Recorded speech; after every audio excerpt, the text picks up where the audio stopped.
Today's video is about the introduction of factoring polynomial expressions.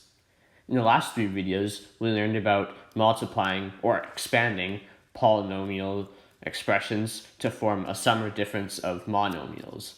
But factoring polynomial expressions is simply the opposite of that. We learned how to write a sum or difference of monomials as a product of polynomials. In this video, we will be looking at the three main types of factoring. Factoring by removing a common factor, factoring a trinomial, and factoring a difference of squares. Let's start with the first type, factoring by removing a common factor. In the other unit, prime factorization and exponents, we learned that to find the GCF of two numbers, we have to write the prime factorizations of both numbers, and then find the product of each prime factor that is common to both prime factorizations. We're going to use that same process to find the GCF of two monomials. So, for instance, we have to find the GCF of 6a3b2 and 10ab4. 6a3b2, its prime factorization is 2 times 3 times a times a times a, because there's a exponent 3 on the a, and then times b. And then for 10ab4, it's 2 times 5 times a times b times b times b times b. So you have 1, 2 in common, 1a, and 2 b's. So 2 times a times b, which equals 2ab to the power of 2. And this is our GCF. The GCF of two monomials with numbers and variables can be found by inspection. You take the GCF of both numerical coefficients and multiply it by each common variable raised to the lowest exponent. So let's go back to our example. We have 6a3b2 and 10ab4. We find the GCF of 6 and 10 because they're the numerical coefficients. So the prime factorization of 6 is 2 times 3. The prime factorization of 10 is 2 times 5. They have 1, 2 in common, and so 2 is their GCF. The two variables that the terms share are a and b. The lowest exponent on the a is 1 from the second term 10ab4. The lowest exponent on the b is 2 in the first term. So we have a and then b squared. And we're just going to multiply this to the 2. So we get 2ab squared.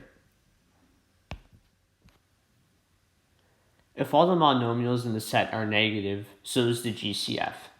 That's something to know. Now let's factor a polynomial using both terms above. So 6a3b2 plus 10ab4. This polynomial can be factored by dividing both terms by the GCF. So we know from above that it's 2ab squared, so we're just going to divide both terms by that. And then from that, you get 3a squared plus 5b squared. So what this is saying is that 2ab squared times 3a squared plus 5b squared can be expanded or multiplied to give 6a3b2 plus 10ab4. And in reverse, 6a3b2 plus 10ab4 can be factored to give 2ab squared times 3a squared plus 5b squared. Now let's move on to the second type of factoring, and that's factoring trinomials in the form x squared plus bx plus c, where b and c both represent numbers.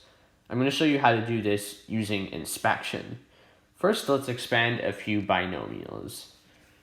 Let's say we have to expand x plus 3 times x plus 5. That equals x squared plus 5x plus 3x plus 15, which equals x squared plus 8x plus 15. Now let's expand x minus 2 times x minus 4. That equals x squared minus 4x minus 2x plus 8, x squared minus 6x plus 8. And now the last one, x plus 7 times x minus 3. You get x squared minus 3x plus 7x minus 21 to get x squared plus 4x minus 21. Now let's consider this expansion. X plus p times x plus q equals x squared plus bx plus c.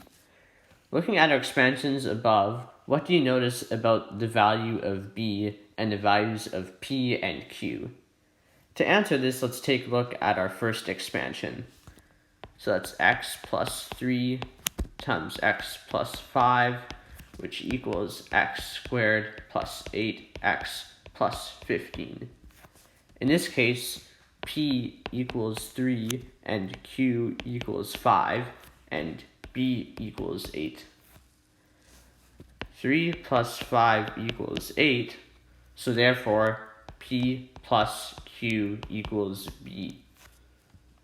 Now what do you notice about the values of c and the values of p and q? So p equals 3 and q equals 5, and c equals 15. 3 times 5 equals 15, so therefore p times q equals c. Let's keep this in mind as we now look at how to factor a trinomial by inspection.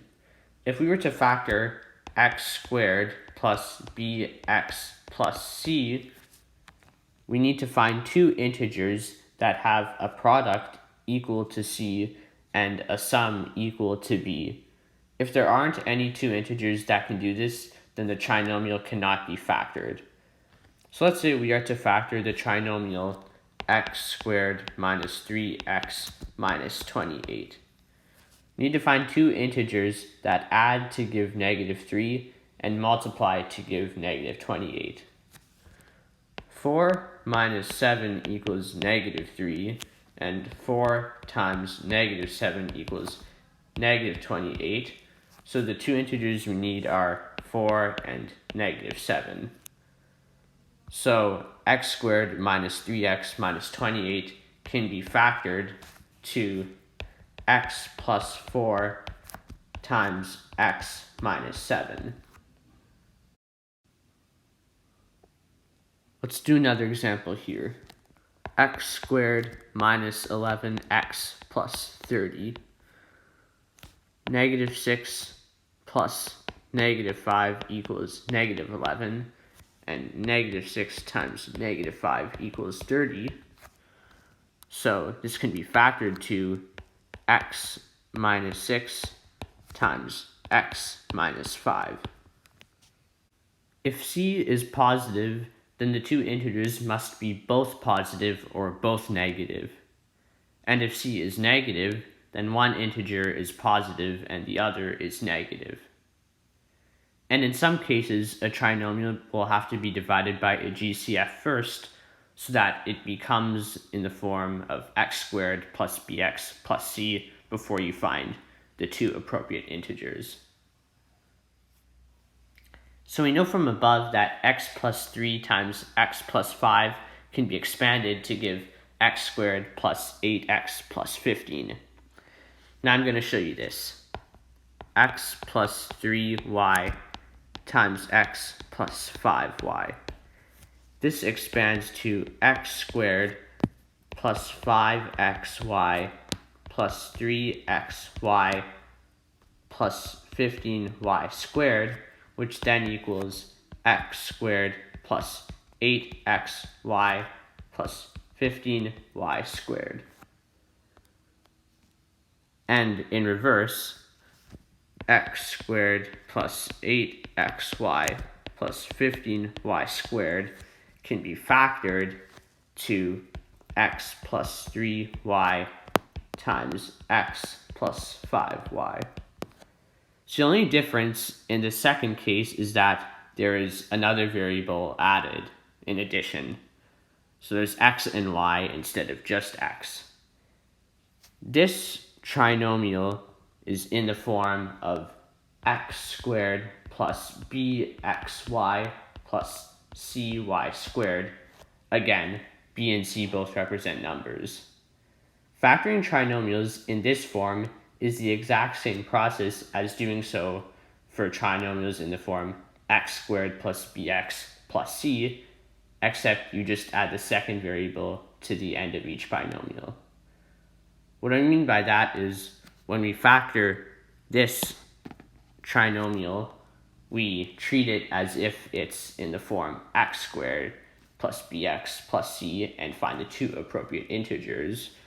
So that's x plus 3 and x plus 5.